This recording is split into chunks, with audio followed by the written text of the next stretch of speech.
Good afternoon, everyone. Yesterday we started with this chapter, Fritz, and we were on page 13. We did the introduction of the author and we started with the story. And we have to start from the second paragraph of page 13. Please open your books to page 13, second paragraph. I hope you don't have any problem till here.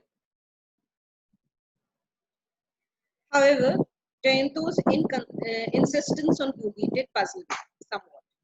I learned the reason on the train when we were coming down. So, because he was a very curious, yesterday I told you that this person, Shankar, who is the narrator, who is Jayanto's friend, he was a very curious person. He wanted to know, right?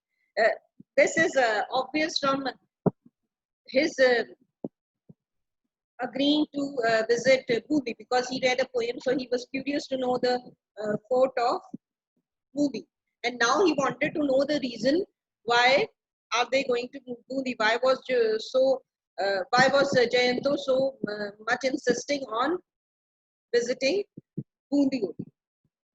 It puzzled me somewhat. So he was like kind of puzzled. What is so great about the place when it is not a place of tourist importance? Why does he want to go to that place so much? So I learned the reason. Then he came to know the reason when they were on the train, right? When they were going to Bundi at that time, Jayanto must have told him the reason. So what was the reason? When we were coming down. Coming down means going to Bundi. Jayanto's father, Animesh Das Gupta, had worked in the archaeological department. His work sometimes took him to historical places, and Jayanto had, as a child, come to Bundi. So at that time, when he was a child, then he came to Bundi because his father worked in archaeological department, and because of his work, because of the nature of his work, he was supposed to travel to different historical places, and so he happened to visit Bundi during his childhood. He had always wanted to return after growing up, just to see how much the modern Bundi compared to the image he had in his mind. So he wanted to, he had always, all these years from the time he left Bundi when he grew up. So he always wanted to go back to this place, right? Just to have an idea how the things have changed. See, we always like, if some places has some emotional importance to us, right? If we have some kind of emotion, especially the some childhood emotion attached to a place, then we like to go back to that place, right? To revive that emotion, or we have some happy memories associated with some place. So then what will we like? We will like to visit that place again so that our memories are revived and refreshed in our minds.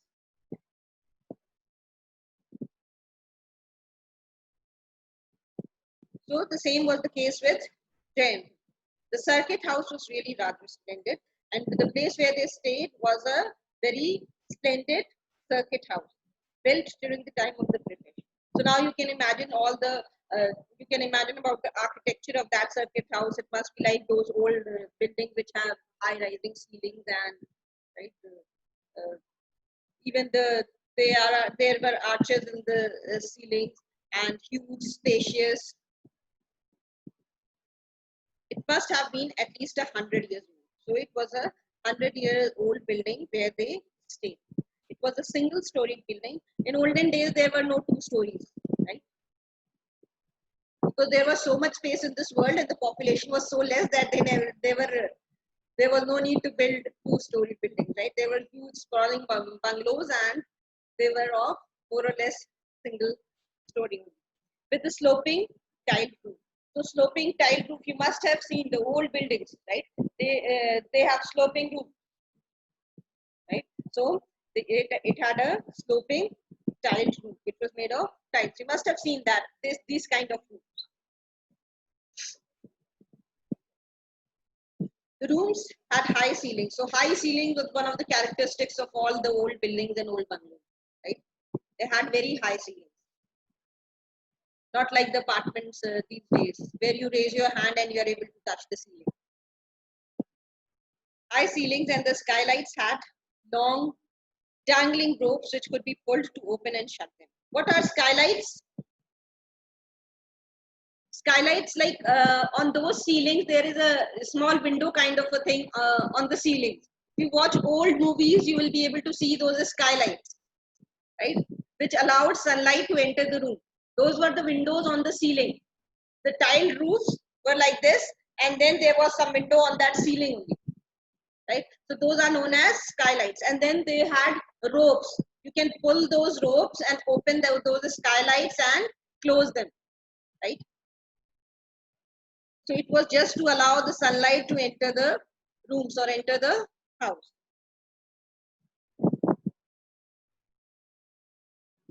So it's a window on the roof, had long dangling ropes. So it had long hanging ropes which could be pulled to open and shut them. So these skylights could be opened and shut by pulling those ropes. The veranda faced the east. Again, the old people, they paid a lot of attention to directions. So the veranda was east facing. Right opposite, it was a huge garden with a large number of roses in. So next to the veranda was a huge garden. There were large number of roses blooming in that garden. Behind these were a lot of trees, which obviously housed a vast section of local. And because it was a garden, there were many trees in that inside that garden, so there must be a lot of birds visiting that garden and making nests in that garden. Parrots could be seen everywhere, and peacocks could be heard, but only outside the compound. So, what does the writer want to communicate here?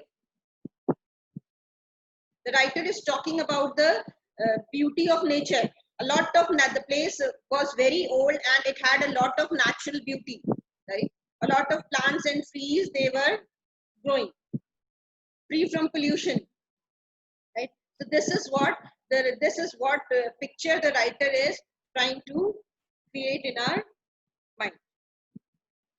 Means the city was, you can say, far away from the hustle and bustle of big cosmopolitan cities, right? So we had already been on the sightseeing tour of the town. So they had already been on the sightseeing. What is sightseeing? When you go to a place and you visit all the important places and the famous places of the place and going and seeing the different sites. This is what we do whenever we go to a new place. We go for sightseeing. The famous fort of Budi was placed amidst the hill. So the famous fort of Budi, which was the center of attraction of the place, that was constructed in between the hills. We had seen it from a distance that day. So on their first day of sightseeing, they just saw it from a distance. They didn't visit that fort. They didn't go inside that fort, but decided to go back to take a closer look. So they decided that on the next day they will just go and see the fort from inside and more closely. The only reminder of modern days were the electric poles. So the city had not changed much. I told you earlier that the city was like, it had old buildings and everything was the way it was when Jayanto came to this place for the first time as a child. So there were not many changes in the city. The only noticeable change was of electric poles, because maybe at that time there was no electricity in that village, and now there was electricity, and so the electric poles have been constructed. Right? Otherwise, it seemed as though we were back in the old Rajasthan. So the only new modern change which had happened in that place was of electric poles being constructed. Or else, if you just remove those electric poles, everything will seem like the old Rajputana city. The streets were cobbled. What are cobbled streets? We don't see cobbled streets these days, right? So cobbled streets were streets which were made of small stones, right? It's very difficult to find cobbled streets these days, but they are the streets which are made up of small stones, right? So the streets were cobbled The houses had balconies jutting out from the first floor. Jutting out means sticking out, right? So the houses, they had balconies which were sticking out, means hanging from the first floor. You must have seen those houses where the balconies, they are just protruding, just coming out of the first floor. Right? The carvings done on these and the wooden doors bore evidence of the work of past. And then there were carvings on these balconies, walls of these balconies, and the doors doors, the wooden doors. Right? They were carved. So, and they told about the excellent craftsmanship of that place. It was difficult to believe that we were living in the age of machine. So once you are in Bundi, because the city was so much unaffected to the modern development and modern changes, that once you are in that place, you will forget that you are living in the age of machines, right? Because the city still gave a picture of that old Rajputana city. I noticed Jayanto had turned rather quiet after arriving in. So this was a noticeable change which was experienced by Shankar about his friend. Right? He kind of, you can say, sensed that his friend was not the same person when he was in their hometown. Right? After coming to this city, there were certain visible changes, certain noticeable changes in Jain. So what does this show about Shankar? That he was a very sensitive person. Right? He was a very sensitive person, and he was a very caring and understanding friend. A friend who is very close to you will be the only person who will notice these kind of changes in your personality. Right? Somebody who is just an acquaintance will not be able to notice any changes. That your attitude has changed, you don't seem to be okay, you seem to be unwell. These are the things which will be noticed by someone who is close to you.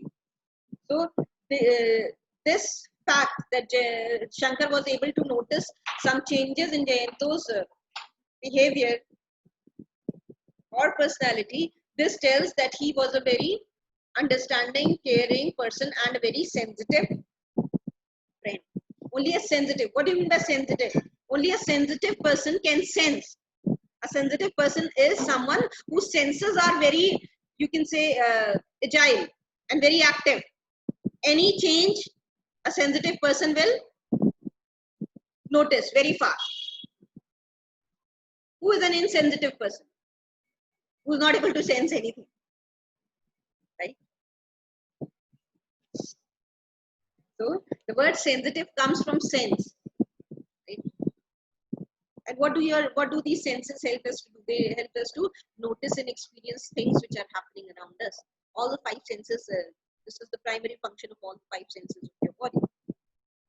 So he was able to notice some change in Jayanto's behavior.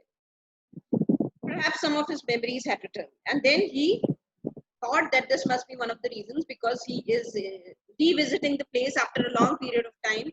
Then maybe most of his memories, they must be coming back, right? They must have returned. And so he seems to be kind of lost.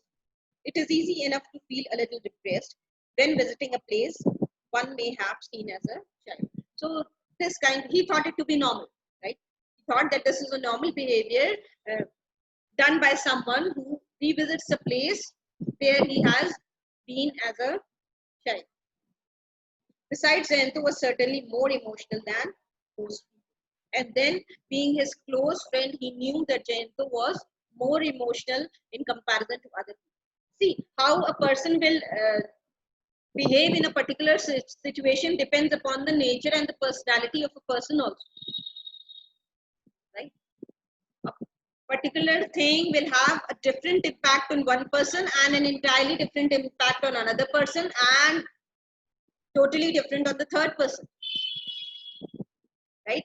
It also depends upon the nature of the person, personality of the person. So he was definitely more emotional. Emotional people, they are more sensitive, right? They are like happy without reason. They are also sad without reason, right? Without any big reason, rather. Without reason, they need a reason, otherwise they'll be mad. So they are happy, sad. Their emotions, they don't have very good control over their emotions. Everyone knew that. So this was some fact which was known to everyone, that Jayanto is a rather emotional person. He put his cup down on the table and said, "You know, Shankar, it is really quite strange. The first time I came here, I used to sit cross-legged on these chairs. It seemed as though I was sitting on the throne." So obviously, because the first time when he was here, he was just a child. So for a child sitting on those big, huge cane chairs, he will feel like a king sitting on a throne, right? So he had that feeling when he was a child and he used to sit on those chairs. Now the chairs seem both small in size and very ordinary. The drawing room here used to seem absolutely enormous. If I hadn't returned, those memories would have remained stuck in my mind forever. So this is what he told his friend, that if I wouldn't have returned to this place, then my opinion would have been the same about the place like it was when I was a child. Right? At that time, being a child, the room seemed to be very big. Right? It's very obvious. To a child, the same space will seem to be rather big in comparison to how an adult will take it. Right? The similar was the case with those cane chairs.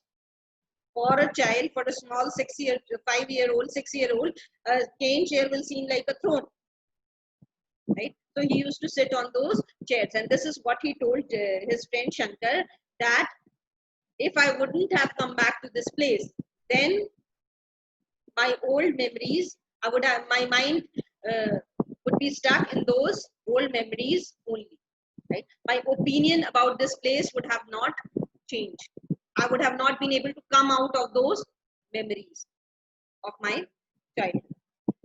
I said, yes, that's perfectly natural. As a child, one is small in size, so everything else seems large. So this is what Shankar replied, that when we are children to a child, everything seems to be larger in comparison to an adult. One grows bigger with age, but the size of all the other things remain the same, doesn't it? And one grows bigger with age, the size of the other things, other non-living things doesn't change. And so they seem to be smaller once you are a grown up. We went for a stroll in the garden after. Jayanto suddenly stopped walking and said, "Devdar." So Devdar is a type of a tree, right? So after their tea in the evening, they went for a walk in the garden, and while they were walking, all of a sudden Jayanto said Devdar, right? While walking in the garden. So it is a type of a tree. It's the name of a tree, right? I stared at him, and so Shankar was surprised. Now, what does he want from this tree? He just uttered one word, Devda, right? And so Shankar was like shocked, and he started staring at him. Maybe something else, maybe he thought that something else will come up. Maybe he will say something else, because that one word was very ambiguous to Shankar. He was not able to understand the meaning. So he started looking at it. A Devda tree. It ought to be here somewhere, he said, and began striding towards the far end of the compound. Striding means walking very fast. So he all of a sudden, some Devda tree came into his mind, and then he started walking very quickly in the garden, looking here and there for that tree, right? Towards the far end of the compound. Then he started moving towards the extreme end of that compound. Why did he suddenly think of a Devda tree? And so Shankar was still standing there and pondering and thinking that why, what happened, what is the memory in his mind related to that Devda tree, right? Why did he started walking so fast, right? Why is he so desperately searching for that Devda tree? A few seconds later, I heard his voice exclaiming, Jubilant. Yes, it's here, exactly where it was before. So after a few seconds, Shankar was still standing there at that very place where Jayanto left him, right, and went on a search for that Devdar tree. He was still standing there and wondering what is the secret of this Devdar tree, what is the importance of this Devdar tree. When all of a sudden he heard his sound, he was speaking rather loudly and happily. Jubilantly means happy, right? So he was speaking very happily. Yes, it's here, exactly where it was. Yes, yes, I found that Devdar tree. It's exactly at the same place where it was before. Obviously, the tree will be the same place. They don't move, right? But in his excitement, he said, yes, yes, exactly at the same place. Of course, it's where it was before. I said, would a tree go roaming about? So Shankar said that yes, a tree is supposed to be at the same place. You don't expect a tree to go and roam from one place to another. What does the show? This shows the light-hearted, and that Shankar was a very light-hearted and a cheerful person, you can say, right? Jayanto shook his head impatiently. So Jayanto shook his head impatiently. Why is he impatient? Because he wants to, maybe he's so happy on finding that Devdar tree, right? Maybe some old memory related to that tree came into his mind. And so that is why he is very impatient to tell this person, Shankar, this man.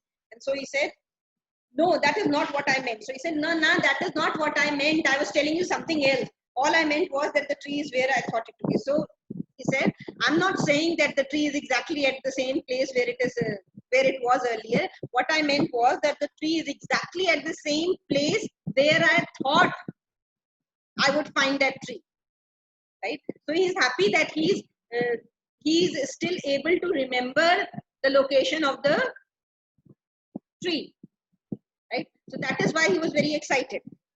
Jayanto, but why did you suddenly think of a tree? But now Shankar was not able to understand. He doesn't know. He has no idea of the importance of that Devdar tree, and so he asked, "Why did you suddenly think of that tree? But what is the importance of that tree? What was it that you came rushing to this tree?" Jayanto stared at the trunk of the tree. Then Jayanto started staring at the trunk of the tree, and there was a frowning expression. Frowning means you frown when you are angry or you are worried or you are tense. Then you frown. This is the frowning expression, right? So he frowned and he looked at the tree.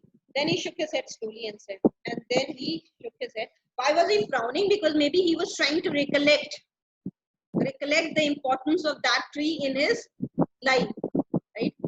So that is why he was standing there and he frowned and he was like trying hard to remember. Why was I so impatiently trying to find that tree? Then he shook his head slowly and said,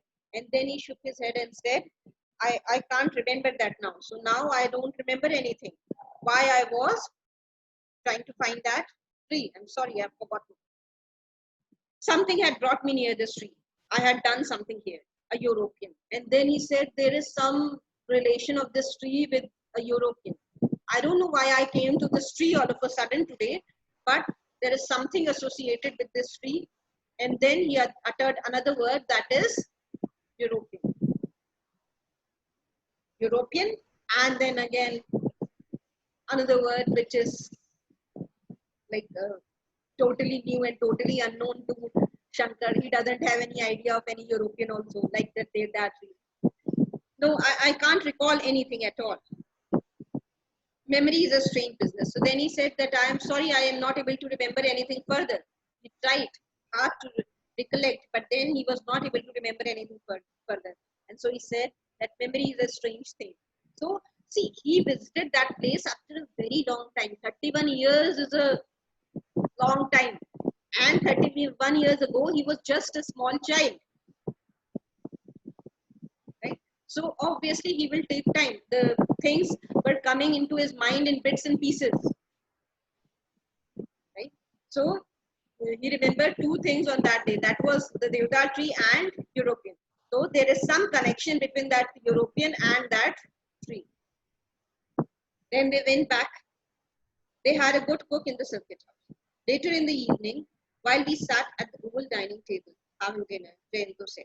So at dinner time, Jayanto said, the cook they had in those days. Then on seeing this cook, he was reminded of the cook they had when he was a child, right?